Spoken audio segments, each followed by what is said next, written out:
There we go. I'm just Thank you, finishing sir. up my last one, Peter, but it should be going. Okay, thank you. Appreciate you.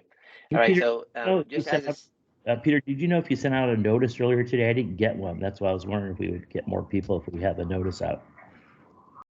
you know what? Let me see if that didn't go out. If not, I'll just add it in right now to get people on. I got one to my email. One Peter. second. Right. Okay. Yeah. That one did go out, but let me just put it on the other one. Webinar.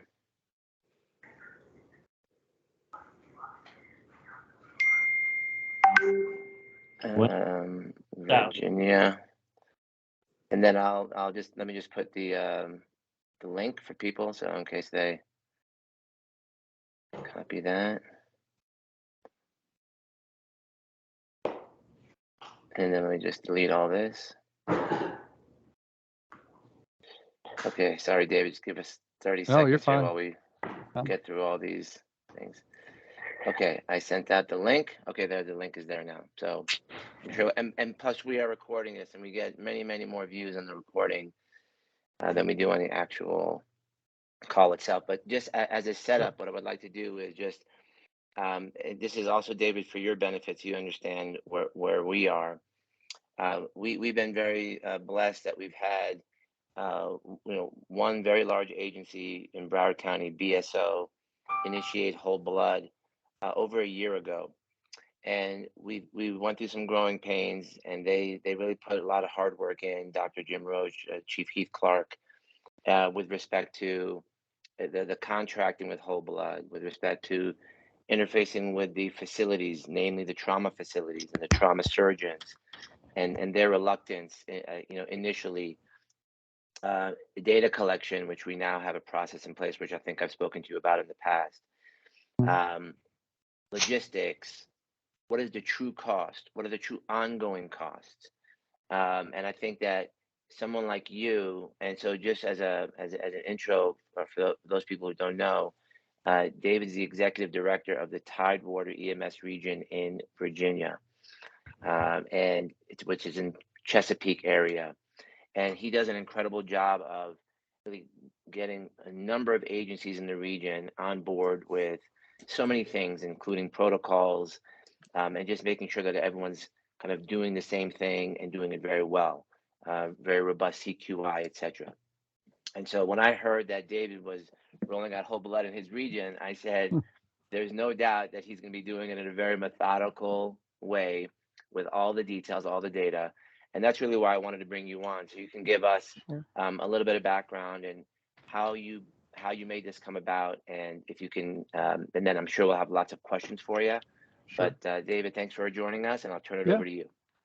Absolutely. Thanks, Doc, for having me. And talk about blessings. I am certainly blessed to be sitting in the position I am, with the ability to reach out to pioneers that kind of blaze this trail. So I don't think it's a surprise to anybody that the whole blood initiative, as far as providing whole blood outside the confines of a hospital, so in that pre-hospital environment, started back in 2017. So we've got 5 years now worth of data from agencies that have essentially prepared for and launched programs.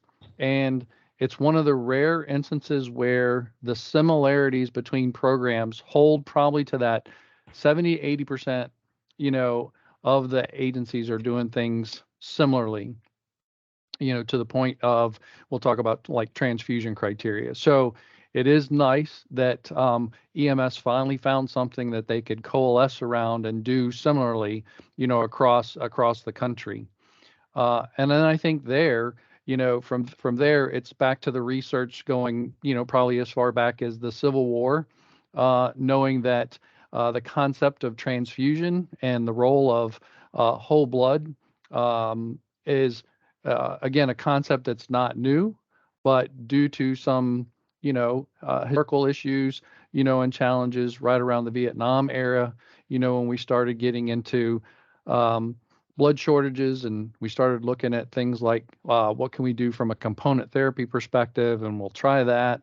The role of crystalloids, just due to cost, in the absence of true research and data to support use of large volume crystalloids.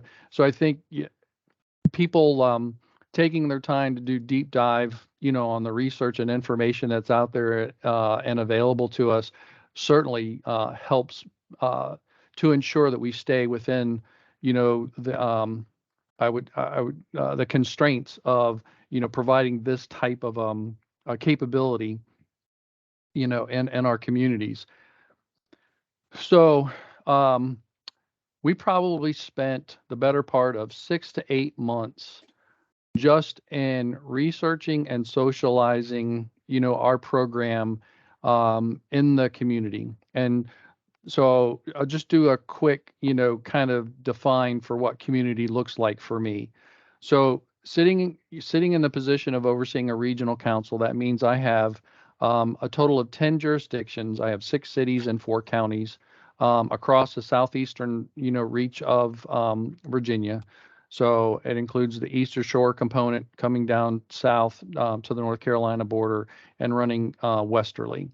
And in that environment, I have very urban, suburban, and very rural communities that are all impacted by a variety, of challenges from a healthcare delivery perspective, particularly in the pre-hospital arena.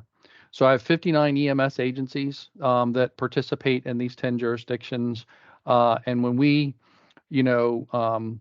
began this initiative, we looked at the totality of that community. Then our healthcare systems, we have 3 dominant healthcare systems in the region, Centera Healthcare, Bon Secours Healthcare, and then we do have one independent hospital authority in the city of Chesapeake.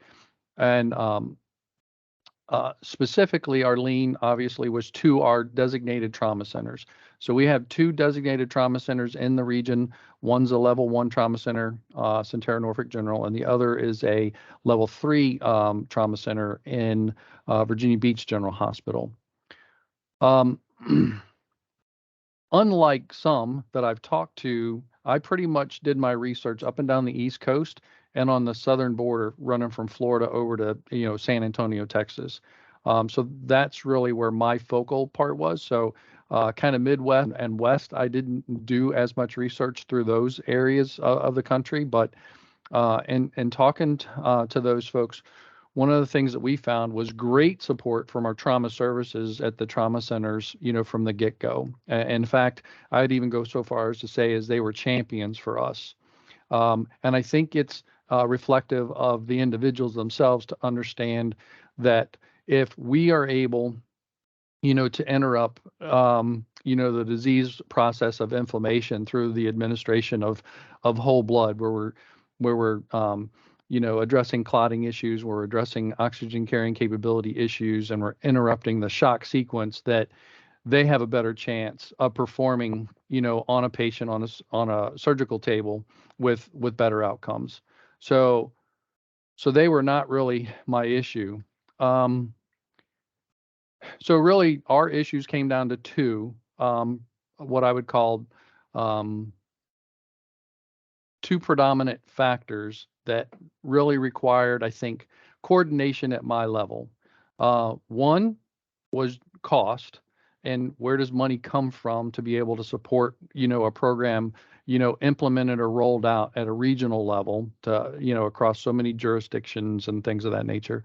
And the second one, and probably the most prevalent, is blood supply. So the Commonwealth of Virginia is predominantly, and I would say at that 90% threshold or higher, an American Red Cross community. So if you're familiar at all with American Red Cross and their business models and et cetera, they do provide blood products. Their preference is obviously providing components. I think that's probably something to do with their business model and how it generates revenue. I can tell you, the cost for a unit of platelets compared to a unit of whole blood, the unit of platelets is 3 times the cost of a unit of whole blood. So scratch your head on that for a second. Not to mention the fact that platelets have 3 to 5 days shelf life. So when we start looking at that, we recognize that as a primary issue. So um, our initial outreach was to our largest healthcare provider, which is Centera Healthcare, and we talked to their lab services, which oversees their blood bank, inside the facility, and we tried to see whether they had the appetite essentially to support our whole blood needs. And long and short of it, after several months, and I'll put in that context of 3 to 4 months, we found that the conversation wasn't going to move forward. It had a lot to do with one issue, and it's an issue that there was no way for me to fix. So at the end of the day, it was all about control. The fact that the folks operating in those systems didn't have control of the blood, they were unable to essentially put themselves in a position to find that acceptable. And that is even in spite of the American Association of Blood Banks, has written a position paper that fully endorses and supports pre-hospital delivery, of whole blood. So it was communicated back to the folks that that's fine, and we understood, and we certainly weren't going to become, oppositional in any way, so that we were going to proceed and we were going to move forward. So that left me looking for a blood supply. And fortunately for us on the East Coast, I think in particular, the Blood Connection is a blood donor provider located in South Carolina. They operate predominantly today in Georgia, South Carolina, North Carolina, and now they've dipped their toe into Virginia, and we were able to assist with that in providing blood products. So they have 2 distribution warehouses, one in South Carolina, one in North Carolina, in Raleigh, which is about 4 hours from me. So I have entered into a contract with them. So I get biweekly blood delivery. So my blood delivery actually starts on the 4th of October, and our program is active and live. And then every 2 weeks, on that Tuesday, I'll get my regular supply of blood. If my call volume essentially consumes that blood faster, then I have the ability to do stat blood orders, and I can get blood within 24 hours to put blood back on the street. So when we look at that process of overcoming, the blood supply issue, when we socialize that in the area with the hospitals, in particular, trauma services, our level 3 trauma center, just within the past 7 to 10 days, actually got whole blood back in their facility. So COVID certainly impacted national blood supply and the ability to do blood drives and things of that nature. The supply available through the Red Cross was so low that they had restricted whole blood only to the level 1 trauma center. And when we talked to the trauma services folks, the volume of whole blood that was available to them was in the single digit margin of whole blood available in the hospital. They even went so far as to explain that there are a number of services, within the healthcare system that also want to use whole blood, that understand and see the benefits of whole blood, and yet are unable to secure, that supply to be able to use blood products, in that manner. So we are hoping. So our strategy today is that we're going to, move forward with our program, with TEMS being, the contractor, contractor for the blood supply, and that we will provide the blood supply for some defined period, where we're hoping that we can bring, staff from Centera Healthcare out into the field so that they can see and witness firsthand, how we control and manage the blood. And a lot of that had to do, Doc, to your point of logistics, with how we do manage the blood when it's in our possession. And so we went to the point of almost, I would call it triple redundancies, to make sure that there were no single points of failure, that would be able to demonstrate without fail appropriate documentation that blood was kept within, the FDA guidelines of 1 to 10 degrees Celsius. And we even restricted that range. David, Yes, sir. do you mind if we pause, because there's so many questions, and I know I see Paul's hand is being raised. Sure. That we have, I think, a lot of questions. So just let's pause for a second on that. So Yeah, absolutely. you're telling me then that you have TEMS has a contract with this South Carolina blood provider, correct? That is correct, sir. They ship you X number of units of blood. Who's paying for that blood? Number one. And then let's say that, at least initially, because what we found, at least in Broward with Jim Roach and so forth, that when people don't know there's blood available, at least early on, you end up wasting the units. Do you have a program where you say to the trauma center, here's our unused units after 21 days, what have you, so that it's used, or is that blood being wasted? So those are two questions I have to start.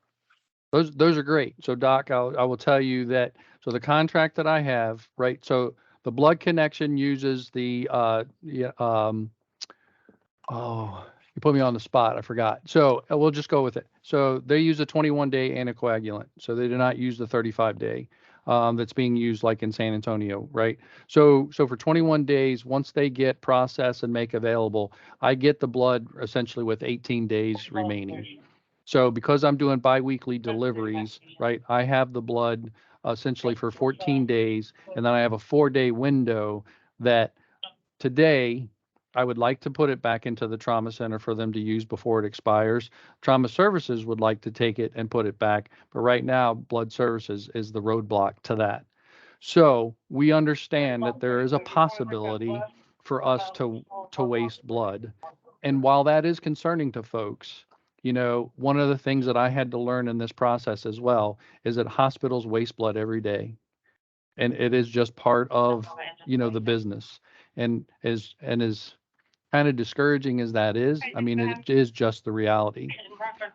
Regarding to who pays for it, I pay for it.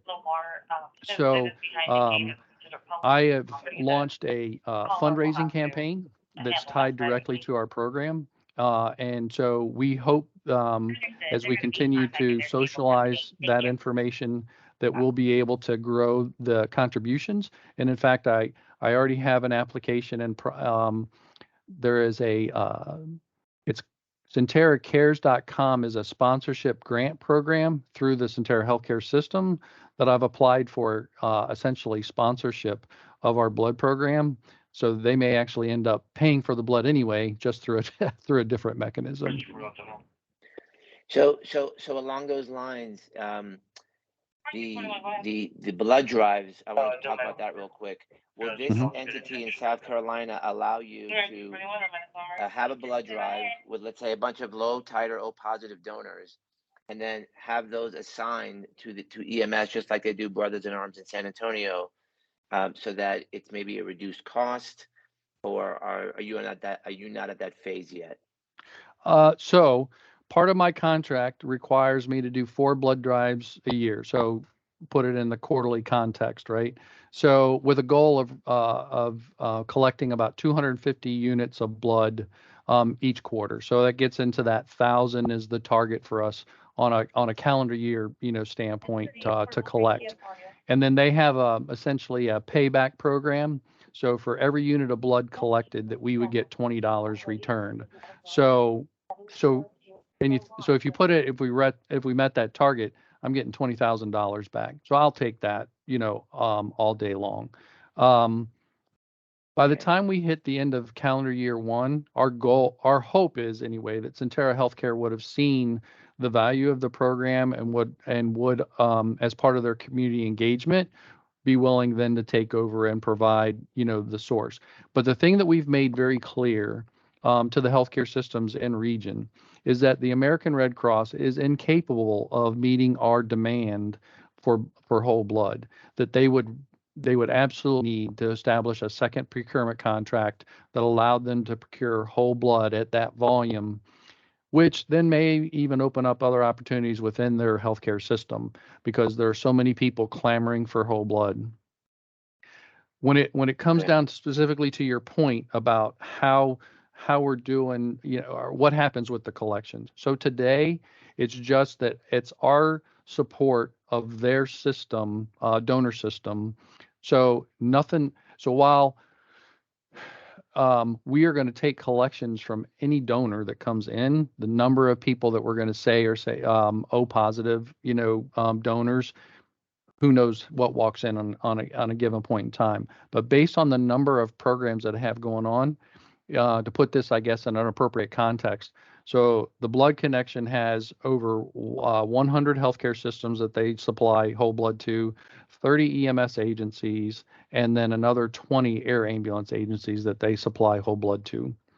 So with us coming in, we're just a fraction. But if we're contributing to that overall blood supply, then they will tell us that whatever percentage collected from here will come back here, but then obviously it's going to need to be augmented, by blood that's being Sure. collected from other areas. Yeah. Okay, awesome. I appreciate that. Let me bring in Dr. Pepe. I see Dr. Roach is on the line. Chief Clark is on the line. I'm not sure if Chief Coyle is on the line, but Dr. Pepe, go ahead. I know you wanted to ask a question. You're on mute. Still on mute. Paul, you're on mute. Welcome to Microsoft Teams. Yeah, there we go. There you go. Okay. Let me defer to Chief Clark and Jim. So let's go to them first, okay? All right, Chief Clark for Dr. Roach, and then I see Chief Coyle is on the line. But go ahead, Chief Clark. All right, I'm sorry, guys. I actually had walked away from my desk for a couple minutes, so I missed the segue. Okay. I got called out into the hallway. I just wanted to see if either of you had any comment thus far, any questions, because we're getting close to the bottom of the hour where we have to convert over to Dr. Pepe's. But Dr. Roach, any thoughts so far, comments? So I have some thoughts and comments, but no questions. I just want to congratulate you for doing this with the whole blood in Virginia, I think is what you said. And, that's the biggest challenge is we've been talking to One Blood to try to get them the same kind of terms where, they'll give us either a credit for whole blood with each donation or a lower price, whatever, something. This model of what San Antonio uses is, extraordinary in terms of the brothers in arms, what they do. So, it's just a matter of, and I think it's actually a marketing thing for One Blood. That's a private company and they can use this as a marketing thing. So it's a win-win. Sure. So more to follow on that. We'll continue that work in Broward County. So go ahead, David. Yeah. Yeah. So as a follow-up, so we are, so for from a logistical perspective, we use QInflow, and then we as our blood warmer, and then we're using LifeFlow Plus as our hand pump. Our goal is to make sure that we administer their blood within 2.5 minutes. And we've already seen the data and the research on why that's so important. However, they look for opportunities, right, to engage prams. And one of the things that we are currently discussing in the background. So I have Randy Schaefer, on contract with us at TEMS, and she's a great SME from the San Antonio region, and so we're looking at kind of a collective effort between Randy Consulting, 410 Medical, and then TEMS. We're looking at trying to create the Brothers in Arms platform here in southeastern Virginia. So more to follow on that, but we hope that we can pull that off. Excellent, David. Let me bring in the trauma coordinator from one of our largest trauma centers, which is Memorial Regional Hospital here in Broward County. Candace, okay. You represent the hospital side per se. You want to make a comment? Sure. My only comment is I would say the trauma center side probably totally supports us and wants the exchange in blood. I can only speak to that on my behalf. The biggest challenge, I think, hospital-wide is the regulations with the blood bank and their verifying body is so stringent. They're really challenged with allowing that blood out of their control. They don't want anything that will jeopardize that verification. So that's our challenge on our side. We've brought this up. We also want to exchange blood. What we are looking to do, hopefully, is kind of work in reverse. We're going to buy the whole blood. We're going to have it first, and then after 14 days, we want to hand it off to pre-hospital. So that way, if we can follow chain of command, once it's out of our hands, that's a little bit easier to be able to support. Dr. Sure. Roach, would that work? Yeah. Oh, sorry. Chief Clark would agree with me. We're happy to do whatever works. You know, if that's what the trauma centers are comfortable with, then I think we're happy to support them. David, you want to? I missed that again because Teams crashed on me. I'm back, but pretty much carte blanche. Whatever Candace needs, she's going to get. So we can work with that. She's been an incredible proponent for us. She's pulled behind the scenes to actually help make this successful in our agency and outside of it. So she's obviously incredibly valuable to this process, along with her organization. Memorial's been great. I'm kind of curious about Mr. Long. I'm kind of curious about your relationship with American Red Cross. I'd like to reach out to you and pick your brain on that a little further, if I can. Absolutely. So Candace, the one thing that I would say to you is, so we ran into the same, kind of relational issues. So again, trauma services were fast to support, no real issues there, even to the point of accepting blood back, with 4 days remaining. And in fact, I can show through our system that our while they're in our transport coolers, our temperature monitoring devices records the blood temperature every minute. So, and I've maintained essentially blood from essentially, early June through today, with no variation greater than 1.6 degrees Celsius to 4.7 degrees Celsius. Right. So the ability to export that in a CSV file and hand back to trauma services, I understand their concern, but even the people that, so the American Association of Blood Banks, who provides a great deal of their guidance, FDA, and et cetera, to me, it's more of an emotional reaction and less to do with the actual constructs of, and even when we put it aside, one of the things that I tried to kind of reset them on was that this was absolutely everything to do with saving lives. And at the end of the day, quality of care delivery, and even the impact on the healthcare system, because our delivery of whole blood puts people, in a position to be received by that healthcare facility, survive the operating table, and likely get discharged, without, any complications. In fact, you guys may be familiar with this, but so New Orleans did a 60-day assessment of their whole blood program, right? And in the 60 days, there were 21 patients that received whole blood.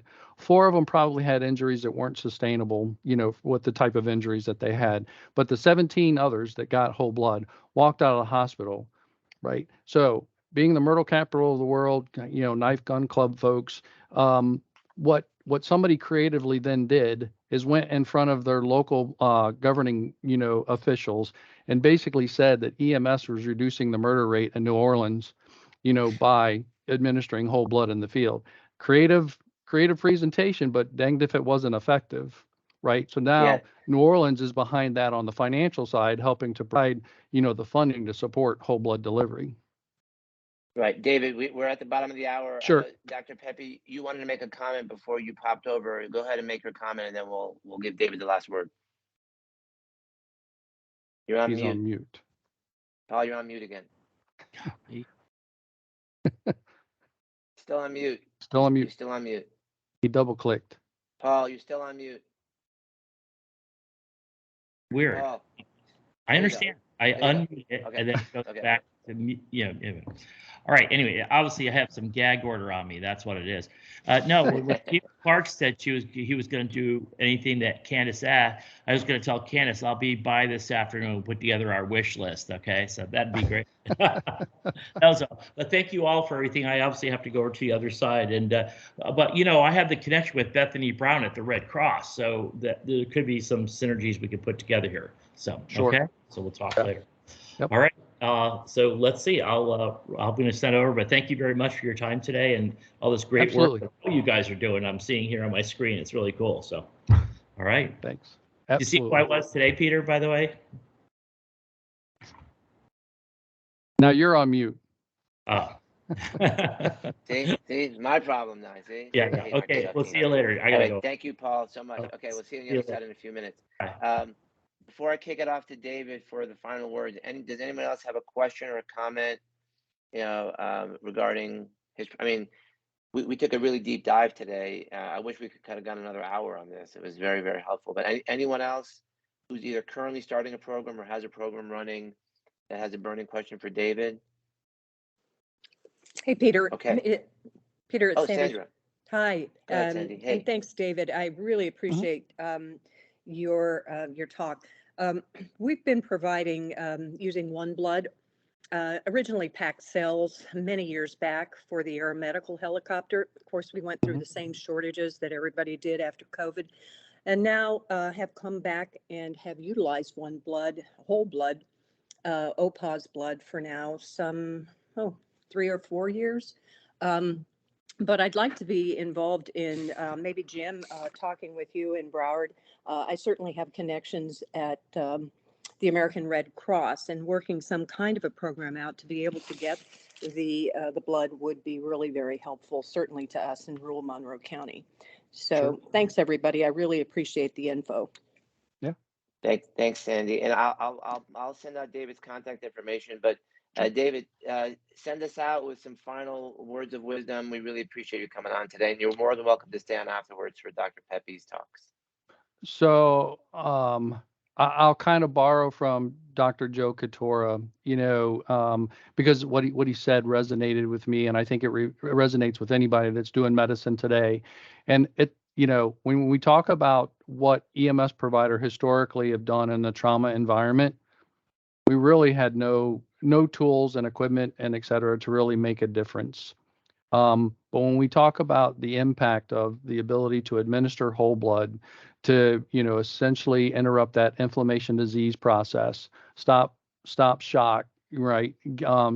Support clotting, oxygen carrying capability, we truly are changing people's lives by doing something in trauma care for probably one of the first times ever, right? We talk a little bit about tourniquets, we talk a little about about clotting agents and whatnot, but at the end of the day, this is the thing that really is going to impact so many communities that are able to get here, and I don't think that can be overstated. Wow. Well, you've been a great friend. You've been an amazing resource. I hope that today's conversation spurs many more conversations and cross-pollination between all of us. I know Chief Coyle's on the line. He put his heart and soul into getting Palm Beach County. We're live now, and now Dr. Roach, myself, and Chief Clark are working on creating the South Florida Whole Blood Coalition, and we have our first meeting on October 27th, and that information will go out. But we're trying to kind of get all the brains together. We would always welcome you, and I'm sure that many people are going to reach out to you. Thank you for sharing. Thank you for Sure. being innovative and forward thinking. Thank you so much. Yeah. Thank you, guys. Have a great day. Appreciate you. All right, awesome. And if everyone wants to stick around, Angus will convert us over to Dr. Pepe's webinar. I am in transit today, so I may be on that for a little bit, but I'll see you guys on the other side. Came on early on. And I'm not sure. Are thanks, you on everyone. yet, Crawford? Yeah, hi everyone. I'm here.